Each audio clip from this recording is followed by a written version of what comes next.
Good morning, good afternoon, good evening, and good night. I will introduce my lovely guest in just a few moments' time, but let me give you a quick preview of what is coming up on the show. It is a big one.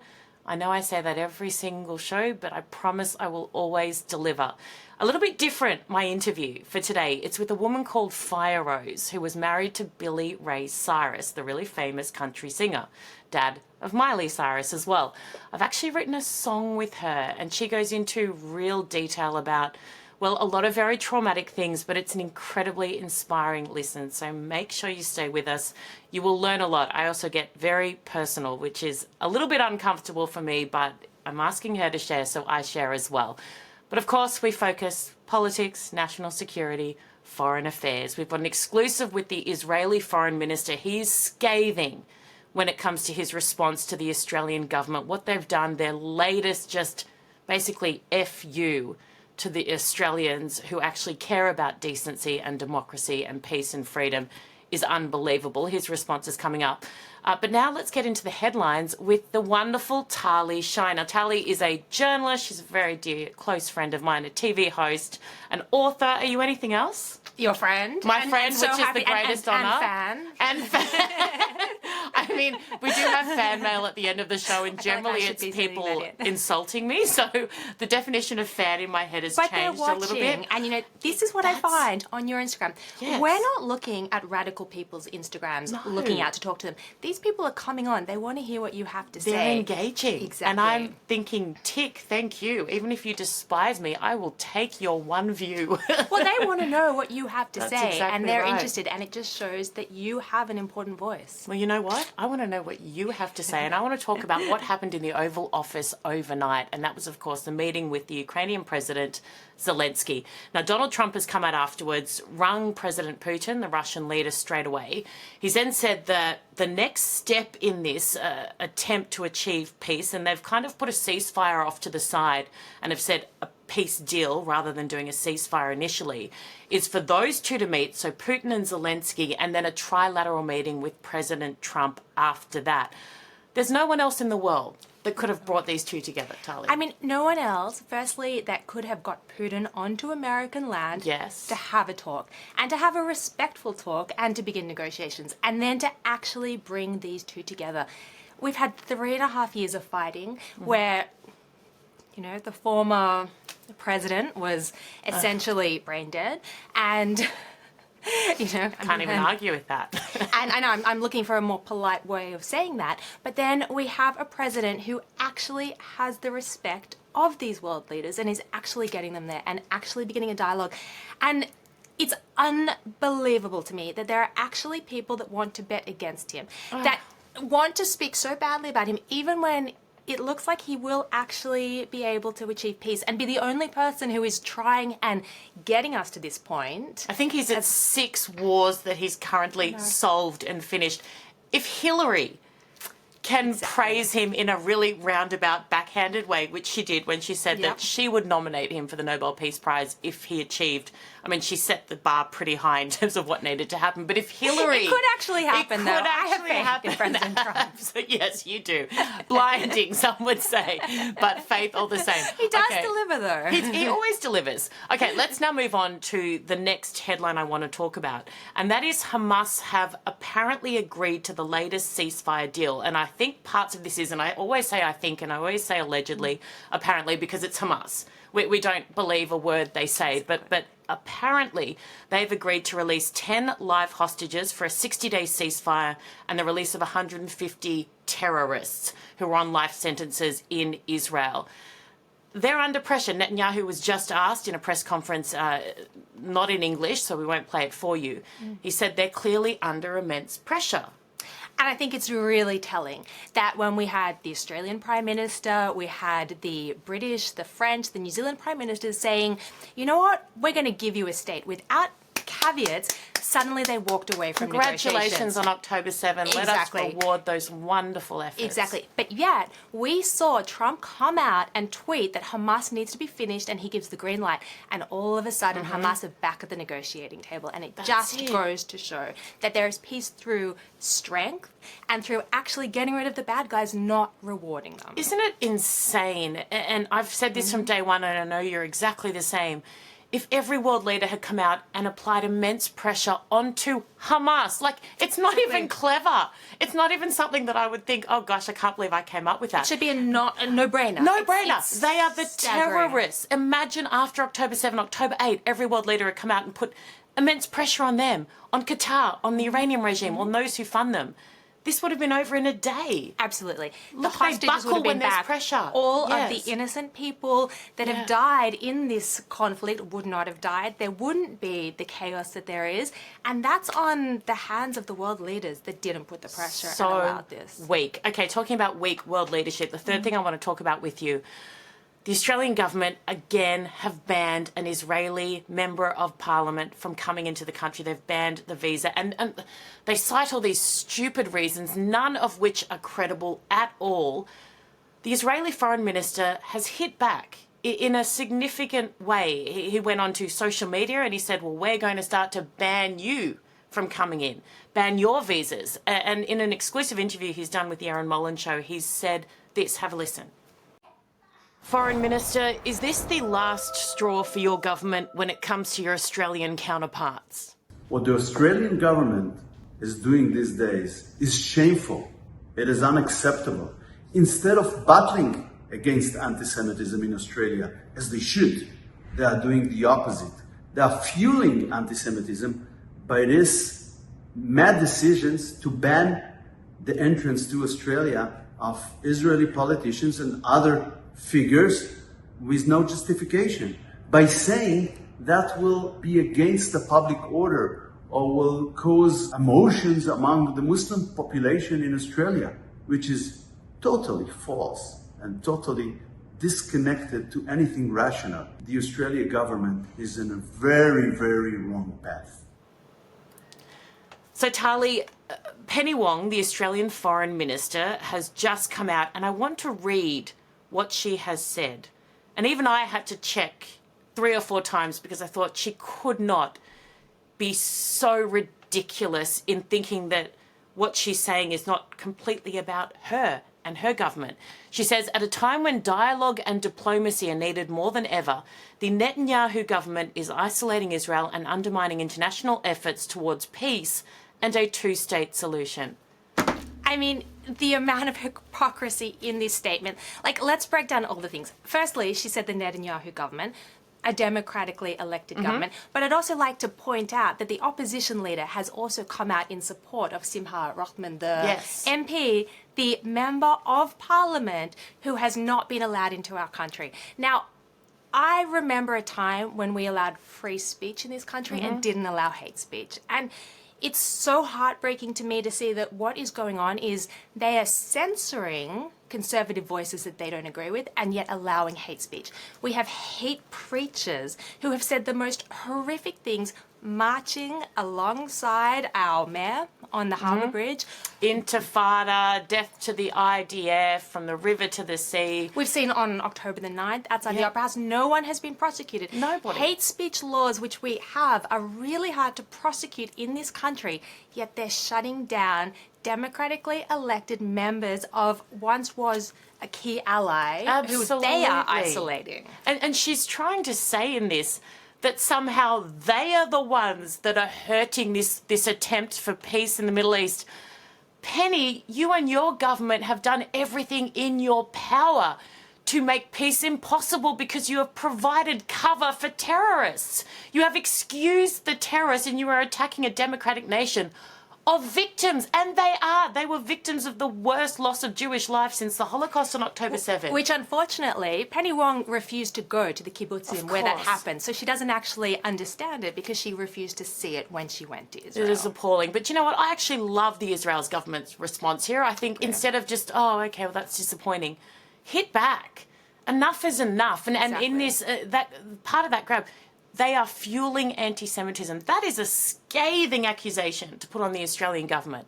But it's true. As is somebody true. who is Jewish, who has experienced it multiple times in the last 2 years, when I never experienced it ever before growing up here, it is being fueled and it is not being shut down. And that comes from the top down. And that is on the hands of our government. Absolutely. The culture of any organisation, business, country is set from the top down, and ours has been appalling from the start.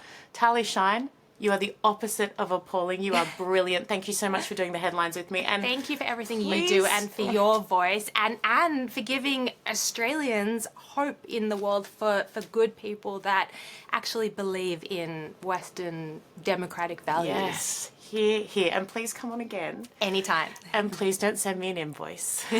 I will just send you fan mail. I love you. Okay, ladies and gentlemen, isn't she absolutely brilliant? Now, I'm going to let you have a look at my interview with Firerose. It's a conversation, and I recorded it just a few hours ago, but please enjoy. It's not the normal type of thing that I cover on this show, and I promise I'll go straight back to all the defense, national security, foreign politics, etc. on my next episode tomorrow, but this is something a little bit different that I think you'll really find fascinating. My guest on today's show is not really reflective of who I normally invite on. She's not part of politics or national security or defense or foreign affairs. She's not involved in any wars, but she is far more special, I think, than anyone else I've ever platformed. And that's saying a lot. I've had some pretty incredible people on. She is a singer, a producer, a songwriter, an insane talent in this space. She's also somebody who has survived unthinkable trauma, who has risen from hell on earth, essentially.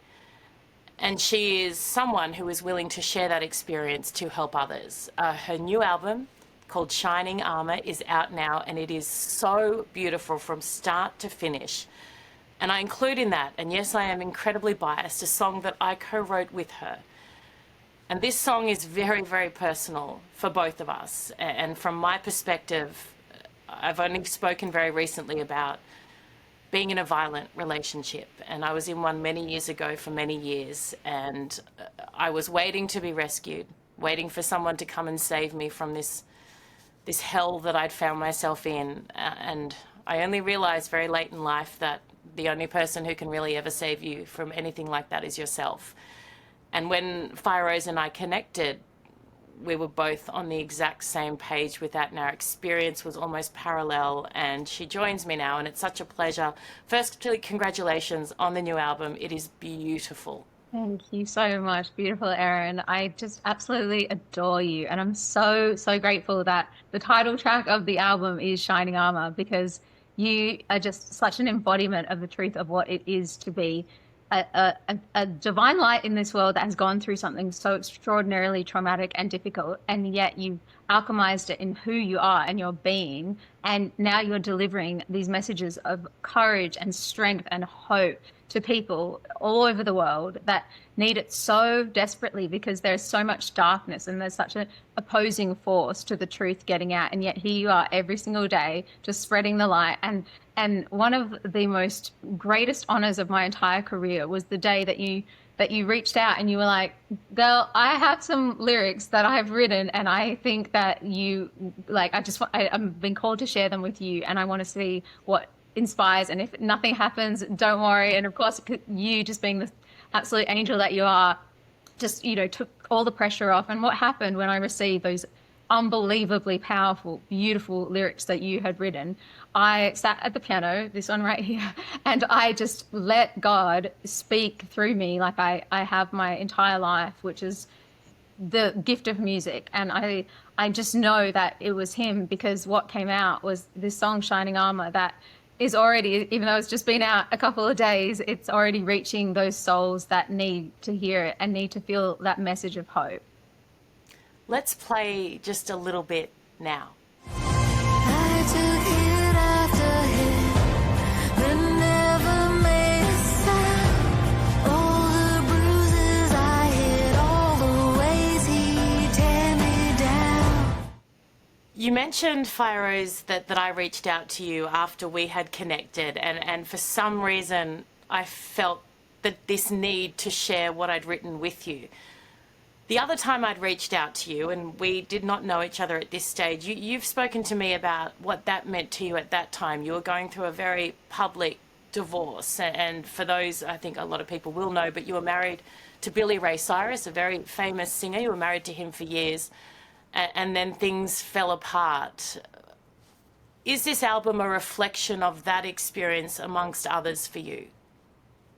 I really believe as an artist, it's my job to write about what I live, and what I've experienced is getting through inordinately difficult times in my life, including for me. I've struggled in the past with addiction, and thank God I'm 9 years sober now. So he absolutely, thank you, beautiful.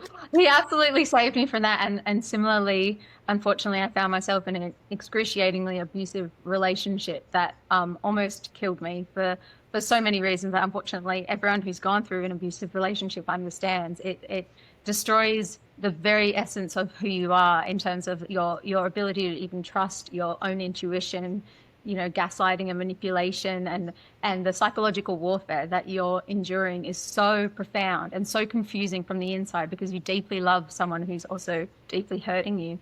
So for me to not just be saved by God to come out of that, but also to be able to write with my extraordinary, beautiful, intelligent, fiercely brilliant friend, that we have had these, unfortunately, very similar shared experiences with so many survivors, just have this story that because of the shame surrounding abuse, they hold to themselves, and it's really difficult to share. And my prayer is that through this song and through the music, that they feel less alone, and that they can just know that if Erin survived and got through, Firerose survived and got through, I can too. And there's no situation that is too difficult that you can't get through with faith in yourself and faith in God.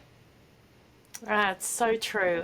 And I think that was the same kind of motivation for me. And I didn't tell my story for a long time because I was very ashamed. People would say that I'm such a strong person on television, and I'm fighting for laws and online safety and all these different things. But then the private side of me would be someone who would put up with what no one ever should, and would forgive and would continue to go back to. And it's something I was embarrassed by. And when I finally decided to share, the only motivation behind that was thinking, if someone out there can look at my situation and derive from it some, not even an ability to leave themselves, but just some comfort that they're not alone, that someone hears and that someone understands that it's not because you are weak, it is not your fault.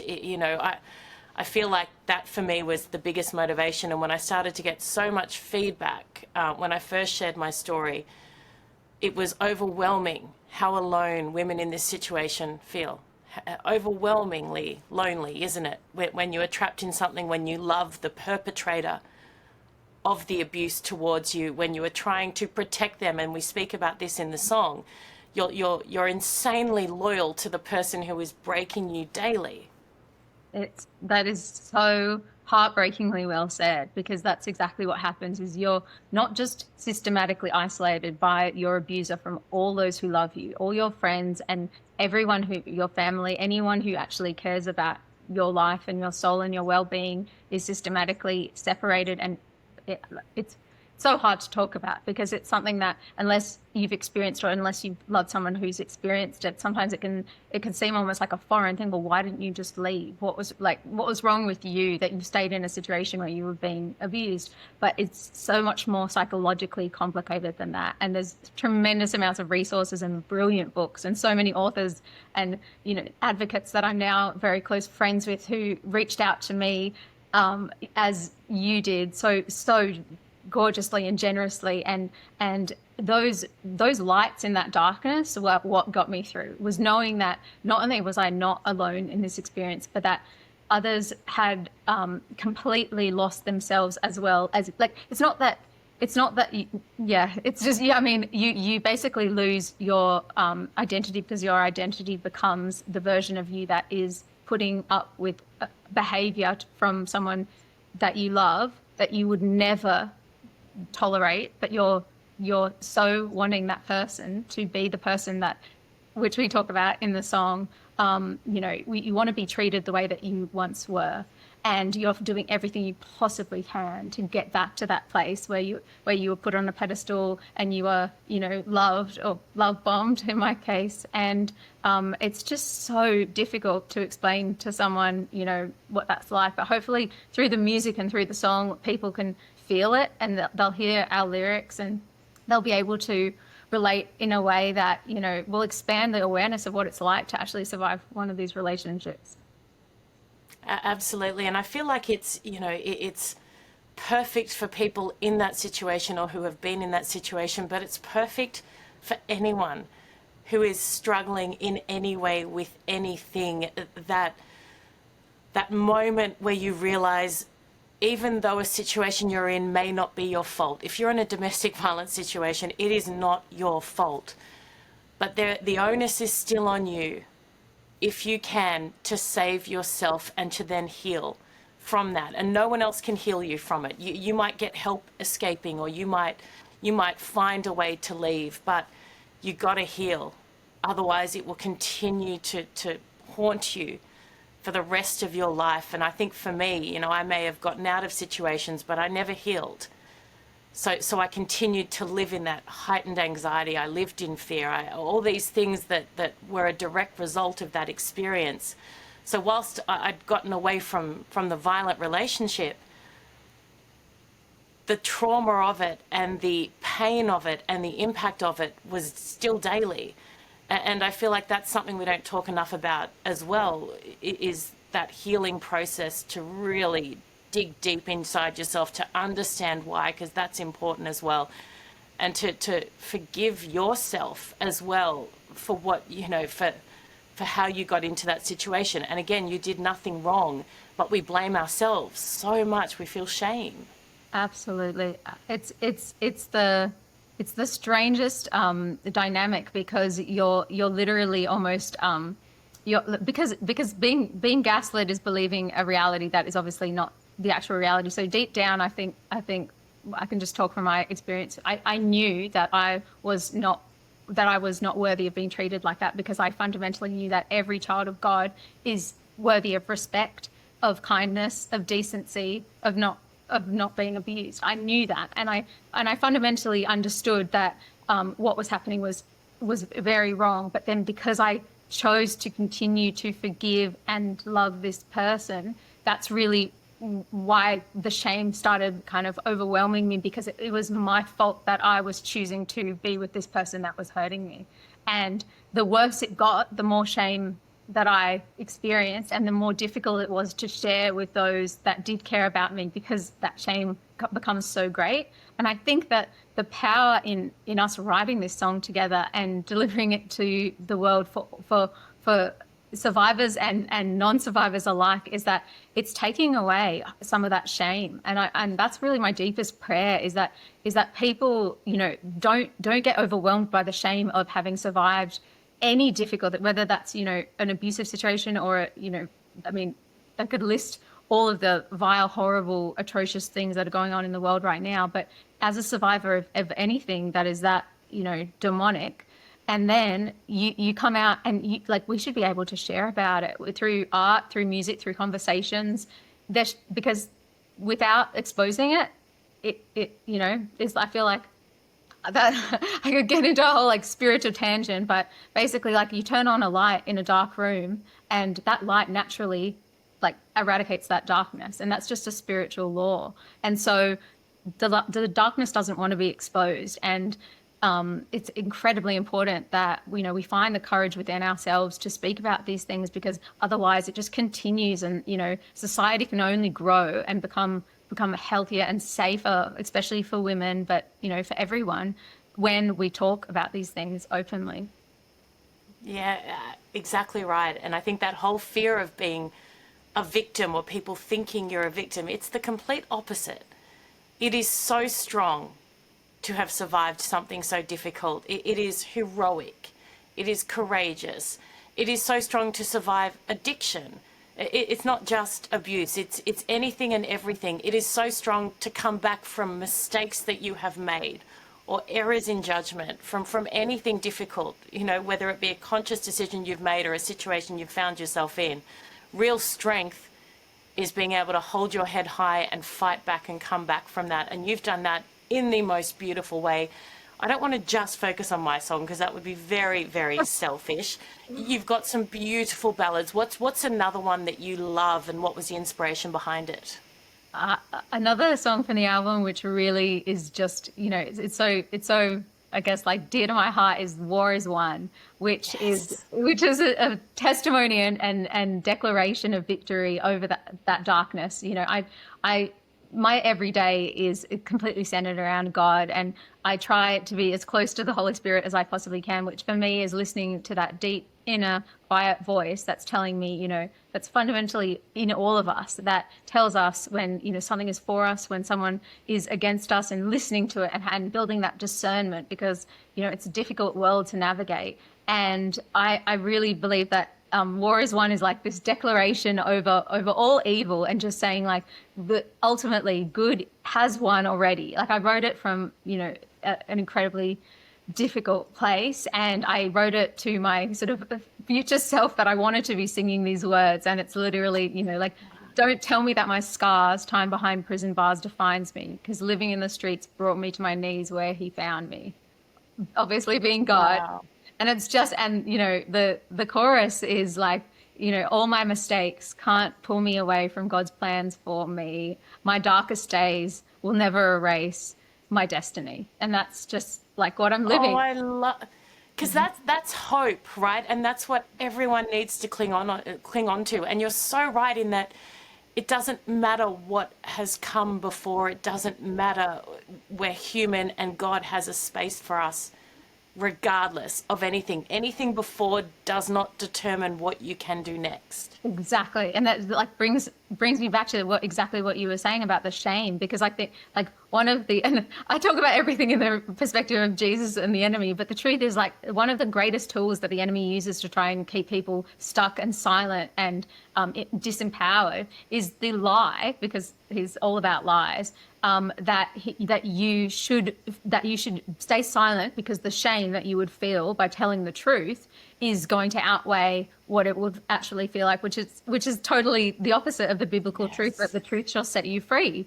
And so we're being told by God that the truth will set us free, but we're being told by the enemy, like, you know, no, don't show your past, your scars, that's shameful, don't share that. And so it's really like, you know, it takes a great amount of faith to step out and say like, no, I'm not listening to that lie, because I mean, you do it every single day, beautiful Erin. You do it every single day, and I could not be more proud of you, because you're the antithesis to that demonic voice in the world, and it's so extraordinary to witness, and I adore you for it. The feeling is so very mutual, and I'm so hopeful that this song and this album does so well, because it deserves to so much. It's such a beautiful mix of the most inspiring lyrics and the most powerful. The way your voice is unbelievable. Your voice is unbelievable, but that is, if I could say, the least of your talent in terms of what else you can do, and that's saying something. I remember being in the depths of you know, my difficult times as a younger person, and trying to imagine what my life would look like when this didn't exist, trying to imagine how it would feel to not be hit almost daily back then in the relationship that I was in, to not have the police called and coming to our home, and to not be taken to hospital because of injuries, and to not be putting my parents through this living hell as it would have been. I used to try and picture what my life would be like, and it was this fantasy world of everything was perfect, and the perfect man and the perfect home and being safe and all these things. And do you know what struck me the other day? I'd gone away on a work trip, And I just landed and I was in a taxi on my way home. And tears just started falling. And it wasn't because I'm going home to a perfect home. I'm certainly not going home to a perfect man, no. But I was going home to my home that was safe. And I felt this I can't even explain it. It was so joyful. And I thought there would be almost no one else who is now going home and feeling so grateful that they're going home to an empty home that is theirs and that they're safe. And I feel like I've completely redefined what matters and what I wished for. And now for me, peace and being safe and having agency of myself and liking myself. I like myself a lot, and I never liked myself. And I just thought in the back of that taxi, I don't have the castle or the prince or anything like that. I don't need it. But how beautiful it is to have gone through something so awful, to now reach a point where I am over the moon to be going home to a safe, beautiful little home that is mine. And I think we can all have parts of that in our life where it doesn't need to be fancy, but it's so lovely to feel gratitude for such tiny things that most people take for granted. That is so beautiful, and I can relate like completely. I have such immense gratitude for the little things now after going through what I've gone through in my life, and knowing that at the end of the day, if you don't have that peace and you don't have that peace which surpasses all understanding, which is that divine peace that is, you know, the closest that we can be to what is divine, which is God, and without that, life is so difficult and so endlessly painful. But with it, we can get through anything. When we know ourselves and we know our purpose, and we're living that, and we're not like, you know, coming up against that daily just confusion and despair and absolute like roller coaster of hell that is living in an abusive relationship. When we're out of that, and just the simple act of coming home and having your space and having nobody hurting you in that space, it sounds, you know, pretty like a given, but it's people not. will be like, duh. I mean, of course, you know, but Yeah, no, it's so like, I mean, I want to believe that you don't have to go through really, really excruciating things to appreciate, you know, for me, like one of the things that I appreciate tremendously is feeling my feelings, which sounds, you know, who wants to feel the dark feelings? But for years, that when I was, you know, suffering from addiction, I didn't have the luxury of feeling anything. Like it was just, you know, the numbness of that addiction. And so now even when, you know, things are really difficult and I'm feeling that pain, I'm so grateful to be soberly feeling that pain. that's exactly, and I look at it with my dad as well. Every second of every day, I feel this acute pain at his absence and at losing him.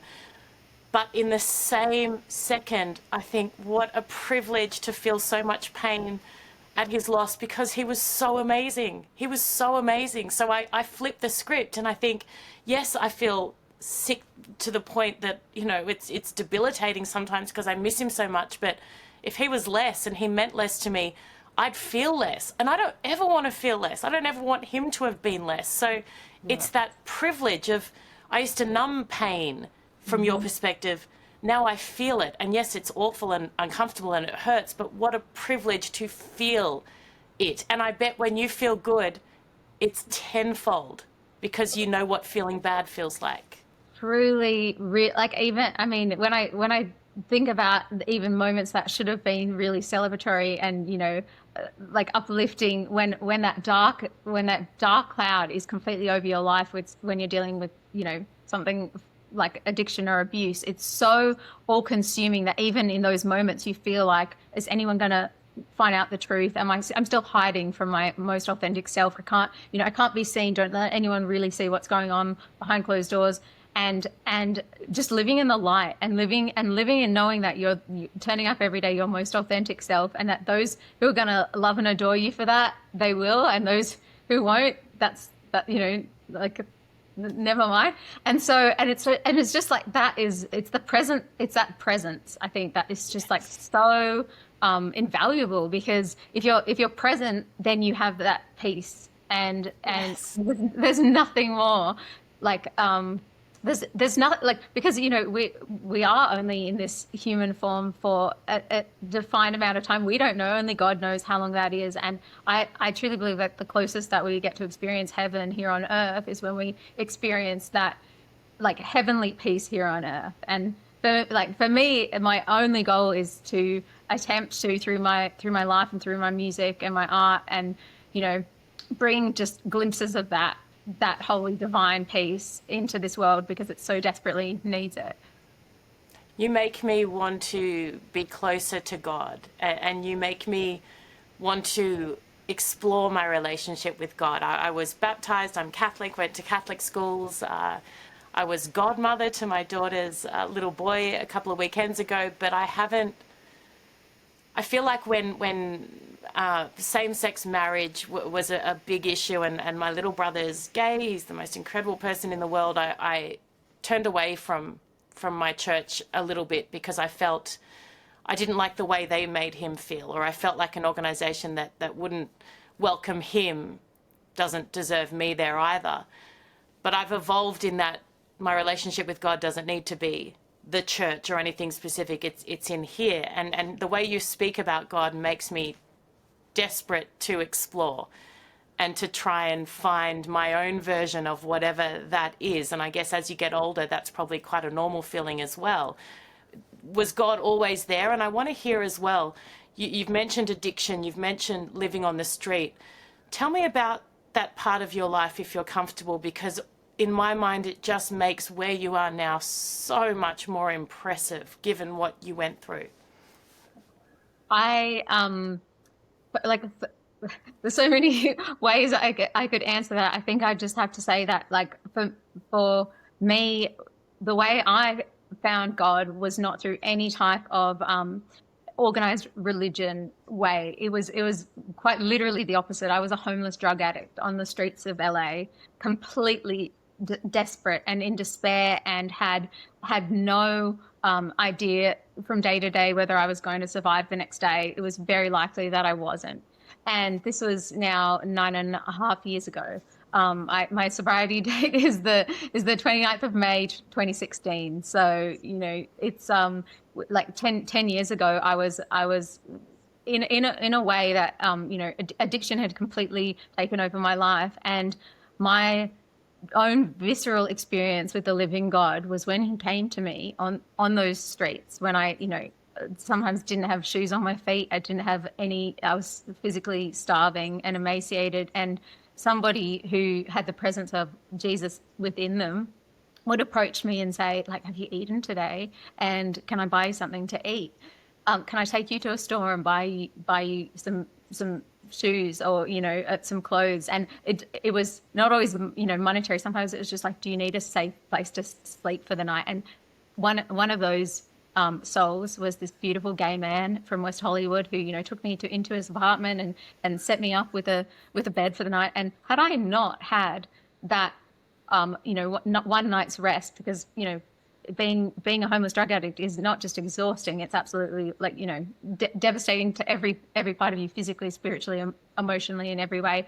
And Jesus gave me rest. Jesus gave me food. He gave me comfort and shelter in the moments, just enough to keep me alive, so that then by the time I was by the grace of God, I was arrested, for trespassing in Venice Beach. It was an absolute miracle, because that day I was taken, into a jail cell where I managed to stay away from the physical substance that I was addicted to long enough to have the peace beyond my understanding completely envelop me in that jail cell.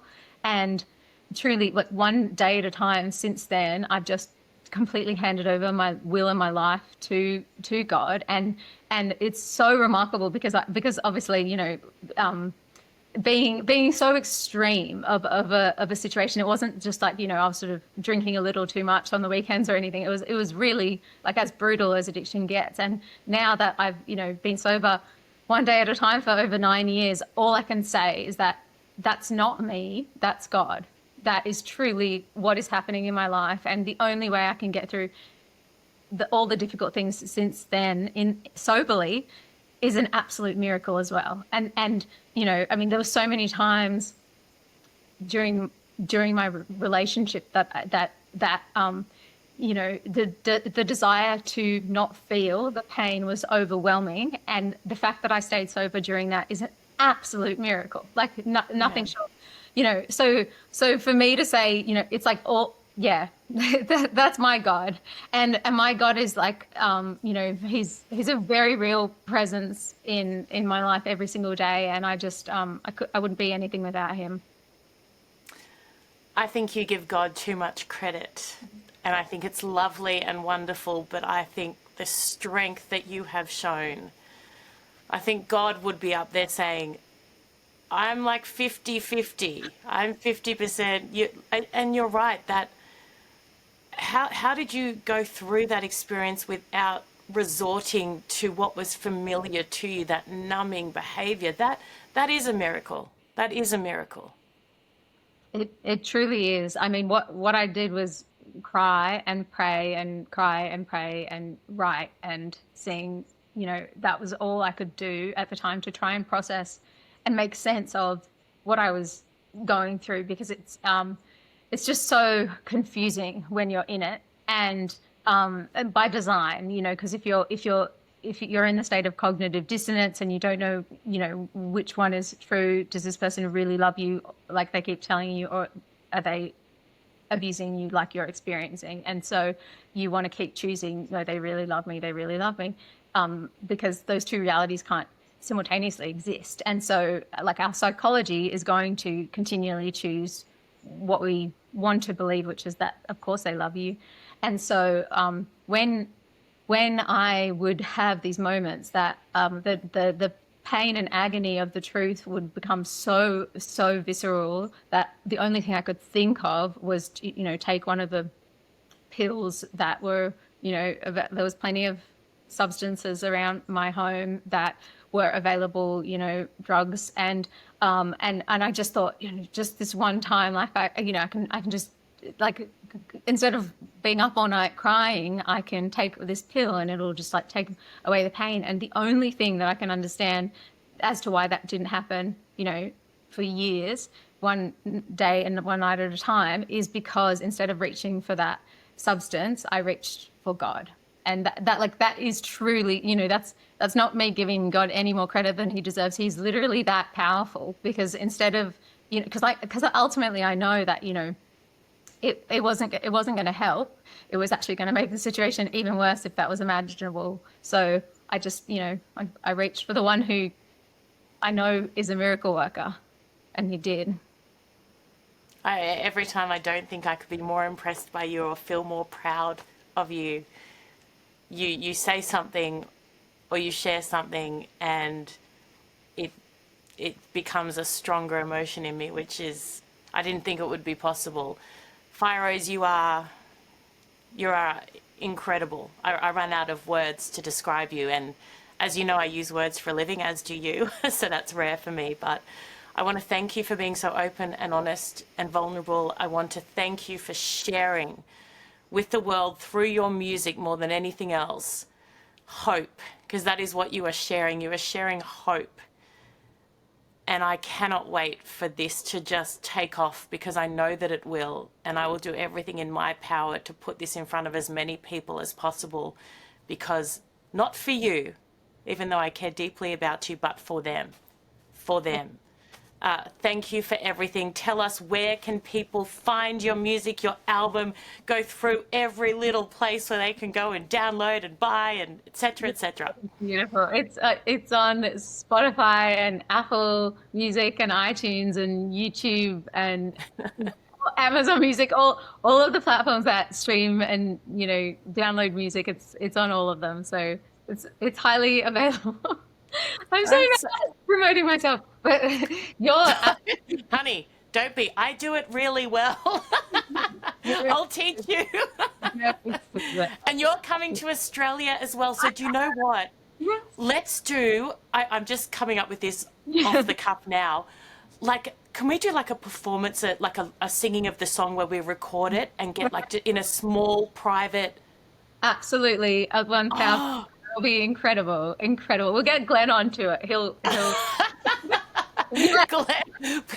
Glenn is a mutual friend of ours. He's a former police officer here in Australia. And I tell you, when I knew that Glenn was a solid friend, on my old Sky News show, I came up with the concept after the assassination attempt on Donald Trump. What I wanted to do was build a roof of the same gradient that the shooter was on to put in my studio to show my audience that police could have gotten up on that roof and it wasn't too dangerous. And of course, Health and Safety at the network said no, and Paul Glenn had already built it. And I thought, a friend who builds a replica of Trump's assassination roof angle is a friend for life. He's a legend. He is truly a legend, and I'm not surprised. I mean, he's incredible, and I mean, I would absolutely love that, to perform it live, and and have that, like the song's energy is so sacred. It really is. Like the way that it came about and the way it got birthed, and it's just been let into the world, and so I'm just so excited to see what God has in store to do with it. Yeah. Oh, actually, can we just leave all the promotion to God? Do we have to do anything? We're fine right now, so yes, the answer is yeah. I love you so much. Thank you for everything, and I can't wait to hug you in person in just over a week now. Yes, I absolutely can't wait. I'm so excited. I adore you beyond. Well, I hope you enjoyed that. I know it was something just a little bit different. Listen to the song. It's, apart from anything else, a great tune, and I really, really love it. I had nothing to do with the musical element of it. That was all Firerose. But make sure you check it out and keep following her, because she's an amazing woman. It is now time for fan mail, fan feedback.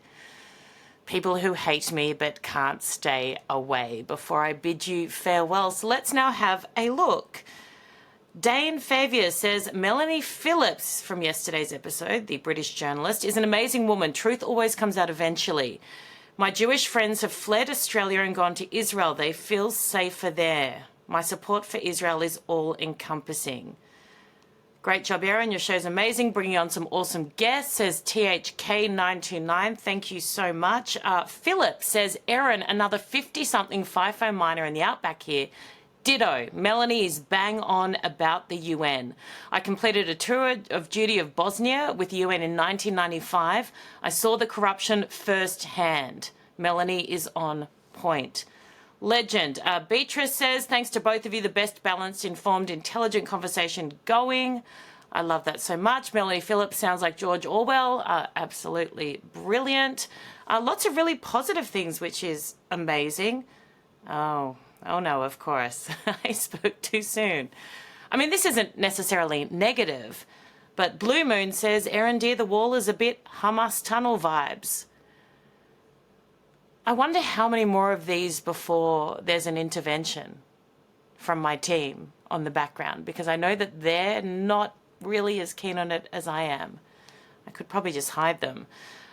Jessie says, are you inbred?